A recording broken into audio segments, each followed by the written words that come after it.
Oke guys, saya ucapkan terima kasih sudah menonton video ini. Jangan lupa subscribe, karena subscribe itu gratis. Terima kasih, selamat menyaksikan videonya.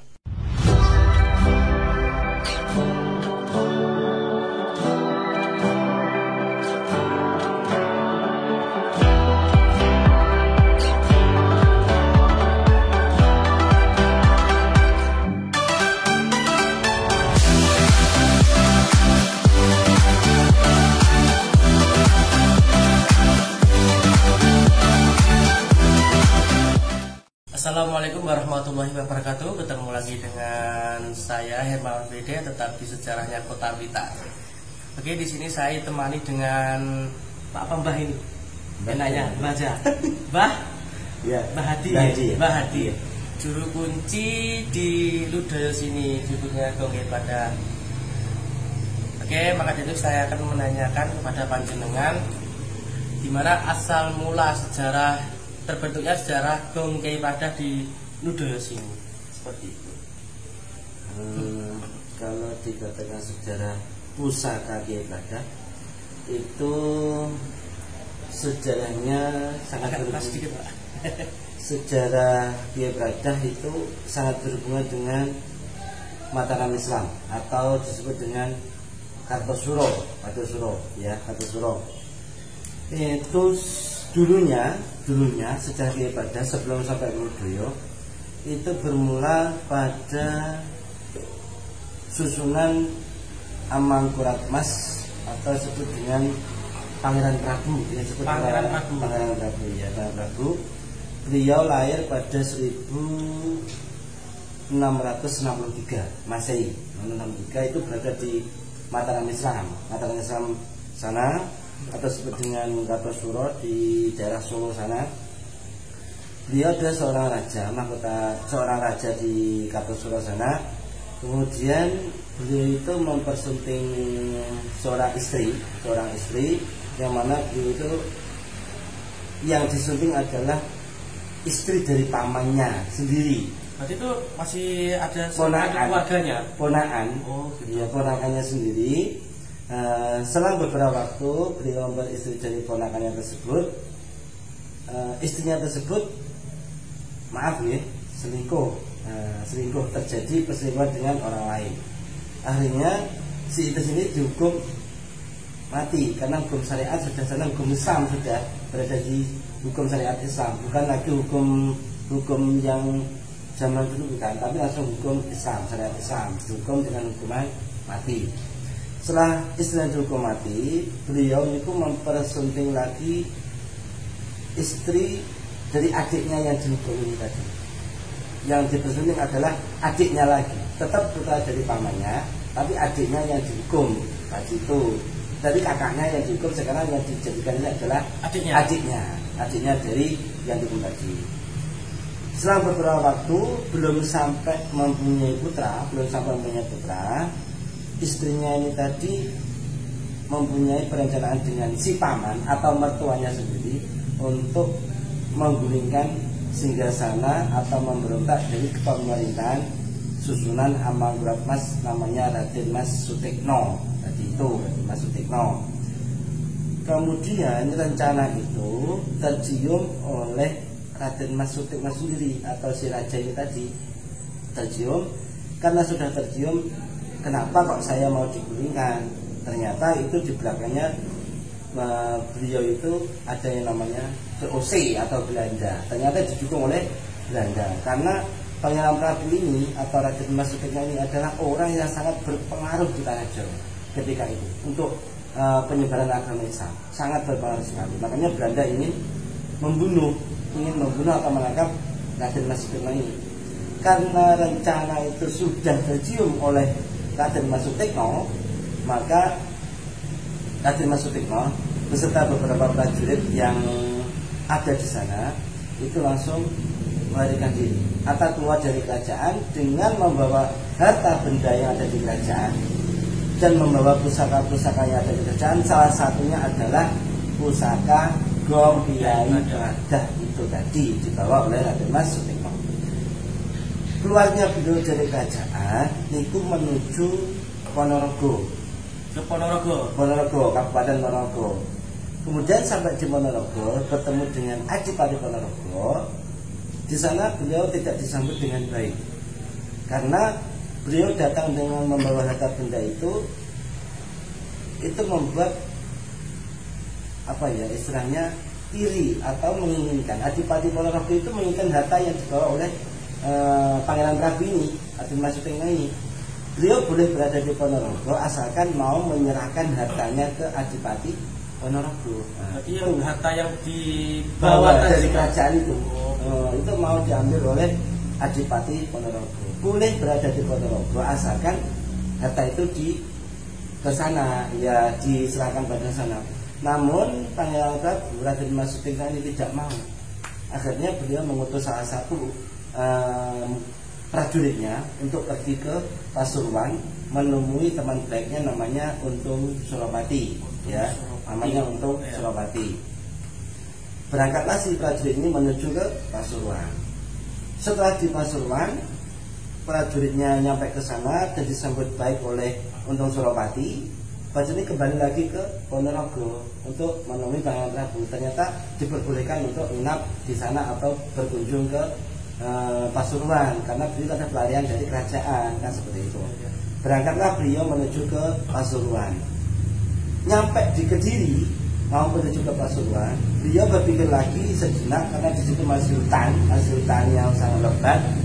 Beliau takutnya nanti kalau ke Pasuruan harta ini akan membuat fitnah, harta ini akan membuat ketidaknyamanan dari satu rakyat tersebut. Akhirnya beliau itu menguburkan harta bendanya itu di Kediri beserta mahkotanya, beserta potongan rambutnya. Juga punya panjang, dipotong rambutnya, berada dikubur di Kediri. Kemudian beliau melakukan perjalanan ke Pasuruan. Itu terjadi pada tahun 1706 Masehi. Ya, ke Pasuruan bersama Untung Suropati. Setelah di Pasuruan belum nyampe 3 bulan, pada tahun 1706 itu VOC sudah mencium keberadaan dari Pangeran Prabu ini. Berarti itu ada mata-matanya. Mungkin aja seperti itu. Ada mata-matanya, ya ada mata-matanya. Kemudian VOC langsung menuju ke Pasuruan dan ingin menangkap 2 orang, Untung Suropati sama Pangeran Prabu. Dan terjadilah peperangan di sana. Namun pada tahun 1706 inilah Untung Suropati ini meninggal dunia. Beliau gugur dalam peperangan melawan VOC. Karena sudah temannya gugur, beliau bingung. Akhirnya beliau ditemani oleh anaknya Untung Suropati ini menuju ke daerah Malang. Di daerah Malang, beliau bermukim di sana dan memperkenalkan diri kepada masyarakat. Namun pakaiannya ini masih pakaian kerajaan. Jadinya masyarakat tuh mau memanggil Raden Mas Suting itu nggak bisa, karena nggak tahu nama aslinya. Karena dia akhirnya di Malang itu terkenal dengan nama Pangeran Prabu. Iya, Pangeran Prabu karena kerajaannya itu pakaiannya adalah pakaian kerajaan. Beliau bermukim di sana sekitar 3 bulan. Pangeran Prabu itu berarti bukan nama aslinya, apa ya? Nama samaran ya? Nama julukan dari masyarakat. Nama julukan dari masyarakat itu sendiri. Oh, iya, gitu. Dari Malang beliau meneruskan perjalanan menuju Blitar. Itu masih pada tahun 1706 Masehi. Kemudian beliau juga sama di Malang, di daerah Ludoyo ini menuju Blitar. Itu memperkenalkan diri ke masyarakat karena beliau berada dari sana, namun tidak mengakui kalau beliau itu adalah raja di Kartosuro, karena beliau tidak mau menjelekkan dari pamannya. Beliau masih menjaga nama baik dari paman tersebut karena takutnya kalau orang itu kualat, walaupun dia tahu kalau beliau itu adalah orang yang tersisihkan, tapi beliau tidak mau membalas itu. Tetap aja beliau untuk menutupi aibnya si paman, beliau itu tidak menceritakan kejadian asli karena beliau tahunya bercerita pada masyarakat adalah kerajaannya diberontak oleh VOC gitu aja, tidak menceritakan pamannya karena takut aib keluarga kan. Seperti itu. Kemudian di Blitar beliau menyunting seorang istri namanya Putri Wandansari. Itu asli kelahiran Blitar. Asli dari penduduk Blitar sendiri. Ludoyo, penduduk Blitar. Itu nggak tahu juga karena sejarah ini tidak menerangkan tentang apa Putri Wandansari itu anaknya Pak Lurah atau anaknya siapa, tidak ada keterangan yang sangat jelas atau otentik, bukti otentik tidak ada. Cuma keterangannya itu di History of Java dan beberapa pengetahuan yang saya ketahui dari saya istikharah, nah itu seorang putri gitu aja dari Blitar. Kemudian pada tahun 1707 beliau dikaruniai seorang anak, dan juga tidak dikatakan laki-laki atau perempuan. Anaknya ini yaitu kesalahan kita, nggak ada sejarah itu yaitu laki-laki atau perempuan tidak dikatakan. Jadi dari sejarah itu belum tahu anaknya itu laki-laki atau perempuan. Iya, ada perempuan atau perempuan tidak diterangkan. Bahkan di History Java pun juga tidak diterangkan dia itu anaknya laki-laki atau perempuan, tidak diketahui, tidak tahu ya seperti itu. Itu tapi seperti dari orang Blitar. Kemudian pada tahun 1607 ini beliau 1707 beliau mempunyai seorang putra satu. Namun setelah umurnya 1 tahun, dia 1 tahun berarti 708, VOC ini mengetahui keberadaan beliau ya, bahwasanya beliau ada di Blitar dan mencari sampai 1 bulan lebih. Bahkan dari kerajaan Kartosuro itu juga mencari siapa turunan dari Pangeran Prabu ini atau Raden Mas Sutik lainnya. Karena menemukan beliau dan tidak ketemu dan mencari ke sana kemari karena juga disembunyikan oleh masyarakat juga, akhirnya beliau itu takut kalau nanti VOC itu akan mengetahui dan mencelakai anak istrinya. Karena kan kalau beliau itu ditangkap mentah-mentah, ditangkap beserta keluarga kan hilang semua kan turunannya kan seperti itu. Akhirnya daripada itu terjadi, pada tahun 1708 beliau menyerahkan diri kepada VOC bersama beberapa tokoh masyarakat di situ yang dianggap berdaya oleh VOC juga menyerahkan diri ke ke Surabaya. Dan beliau meninggalkan pusaka itu di Ludoyo itu dengan maksud seperti ini: aku tinggali tak delehno pusaka nek dalah Ludoyo supaya sok aku lek cek selamat, aku weruh ning dalanku mulih. Itu maksud dari Pangeran Prabu, menambahkan pusaka itu di Ludoyo diberikan kepada anak dan istrinya beserta masyarakat di situ untuk diuri-uri dan dipelihara dengan baik. Seperti itu. Kemudian beliau ke Surabaya ditangkap oleh VOC, namun di sana masih belum dihukum. Beliau ditanya sama orang Belanda itu, diajak untuk kerjasama sama Belanda untuk mengalahkan pamannya yang sekarang sudah menguasai Raja Kartosuro itu tersebut, kerajaan Kartosuro. Jadi Belanda itu mengadu domba. Pertama Belanda itu kerjasama dengan pamannya untuk menyingkirkan Pangeran Prabu. Setelah pamannya menjadi raja, beliau mencari Pangeran Prabu ini, ya, kerjasama dengan Pangeran Prabu ini untuk menghancurkan si paman itu, untuk diajak bergabung dengan si paman. Jadi Belanda itu mengadu domba. Nah, karena beliau sangat mengetahui dengan gerak-gerik Belanda seperti itu, beliau tidak mau. Masa saya perang sendiri melawan paman saya? Dan ternyata dia berpikir sangat jeli sekali, itu adalah adu domba. Hanya beliau tidak mau. Mengajak tidak mau, karena beliau tidak mau, maka beliau dihukum di Surabaya, ya, di VOC di Surabaya itu 1 tahun. Kemudian beliau diasingkan ke sebuah pulau namanya Ceylon, ya, namanya Ceylon, ya, namanya Ceylon. Itu kalau sekarang namanya Sri Lanka.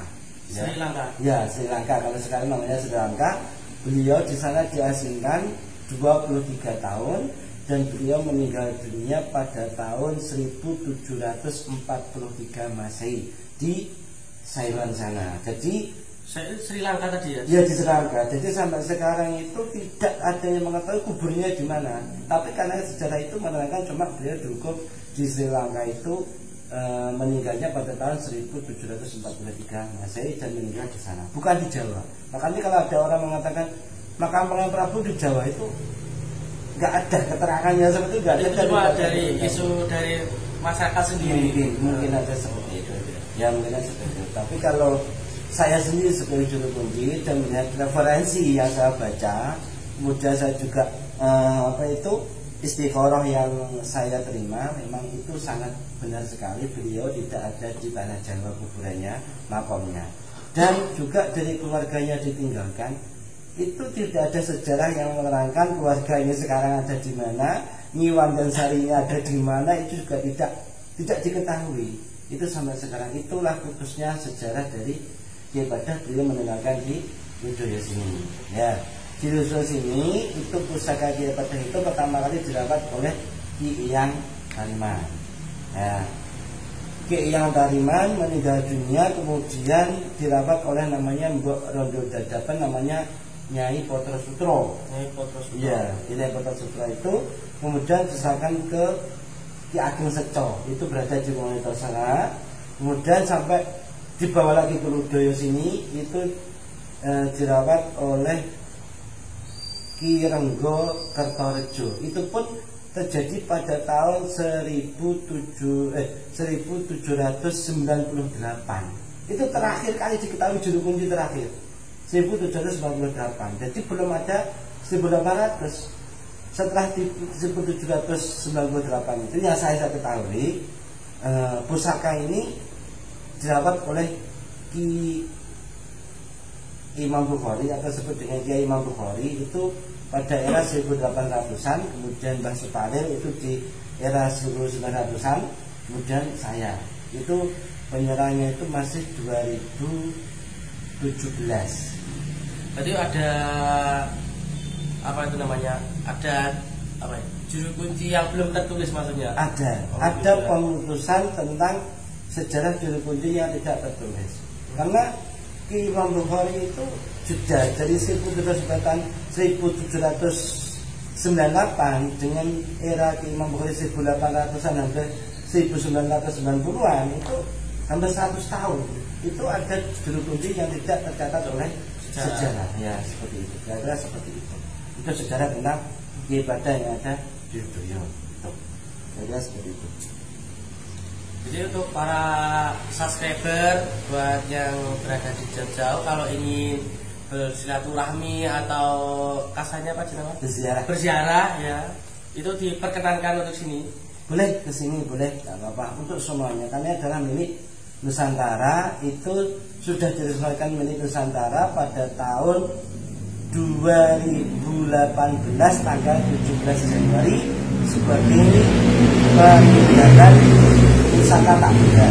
Pusaka ada dua, pusaka tim peninggalan budaya benda dan peninggalan budaya tak benda. Kalau peninggalan budaya benda itu peninggalan dari sejarah zaman dahulu tapi tidak bisa diangkat, seperti candi atau patung Purbakala yang sudah menancap di bumi. Kalau peninggalan tak benda itu adalah peninggalan dari sejarah atau kerajaan masa dulu tapi yang masih bisa diangkat. Dan ini resmi diakui oleh pemerintah, itu adalah merupakan peninggalan budaya tak benda, diresmikan di Jakarta pada tahun 2018 tanggal 17 Januari. Kemudian peresmian kedua itu di Kediri, ya, di Kediri untuk khususnya Jawa Timur itu pada tahun 2018 bulan Desember di Kediri. Ya, saya berada juga di Kediri sana. Ini untuk apa yang mau berziarah itu untuk semua agama dan semua adat ya Pak ya? Boleh, boleh ya? Ya, agama apapun untuk berziarah. Kalau untuk mengetahui sejarah itu mungkin kalau lainnya agama Islam ya itu nggak apa-apa, masuk nggak apa-apa. Tapi kalau untuk orang Islam sendiri di sini bisa berdoa atau mengirim tahlil kepada para leluhur yang dulunya memperjuangkan agama yang ada di Ludoyo sini, itu juga bisa. Itu semuanya bisa. Bukan hanya untuk orang Islam saja yang boleh masuk sini, bukan. Enggak. Cuman ada beberapa peraturan. Kalau ke sini itu satu, berpakaian sopan. Yang kedua, tidak boleh pada waktu berhalangan atau sebetulnya kalau orang Islam menyebutnya haid, ya itu nggak boleh. Dua itu yang nggak boleh. Gitu. Ya. Soalnya kan ini saya bikin konten ini kan untuk meluruskan sejarah Kiai Padah itu sendiri. Soalnya kan kalau cerita dari sejarah masyarakat sendiri kan banyak yang belok sana belok sini seperti itu. Soalnya iya. buat ini kan saya tujuannya meluruskan sejarah lah, intinya seperti itu. Kalau saya sendiri tentang hikmah yang saya ambil dari Pusaka Kiai Bradah, itu ada satu pesan dari Raden Mas Sutikno atau Pak Prabu ini. Beliau hanya 2 pesan. Ini juga saya juga menjawab dari mitos masyarakat bahwasanya kalau air Pusaka Kiai Bradah itu membuat awet muda kan katanya kan. Itu benar kan? Ya, buat awet muda. Itu tidak ada pesan beliau yang mengatakan bahwasanya air siraman Kiai Bradah ini membuat awet muda. Enggak ada, itu enggak ada. Jadi sejarah itu saya luruskan juga. Dia cuma berpesan gini, pusaka itu harus disiram pada tanggal 12 Maulud sama 1 Syawal.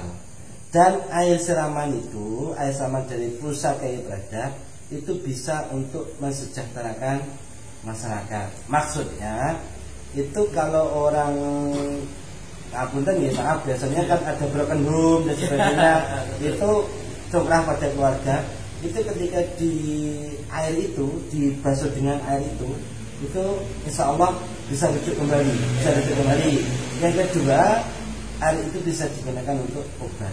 Itu aja pesan beliau. Tidak ada yang mengatakan beliau mengatakan bahwa air itu untuk awet muda atau penglarisan atau tidak ada. Karena pesannya cuma bisa untuk obat dan bisa untuk mensejahterakan masyarakat, maksudnya ya merujukkan sesuatu seperti itu. Orang-orang yang hatinya panas dibasuh air mukanya pakai air itu, insya Allah jadi adem dan bisa rukun join sama istrinya. Ini seperti itu. Juga itu menjawab pertanyaan dari masyarakat. Itu kalau tujuan ke sini itu harus lurus ya Pak ya. Nggak boleh kalau katanya tuh saya minta ini seperti itu. Nggak boleh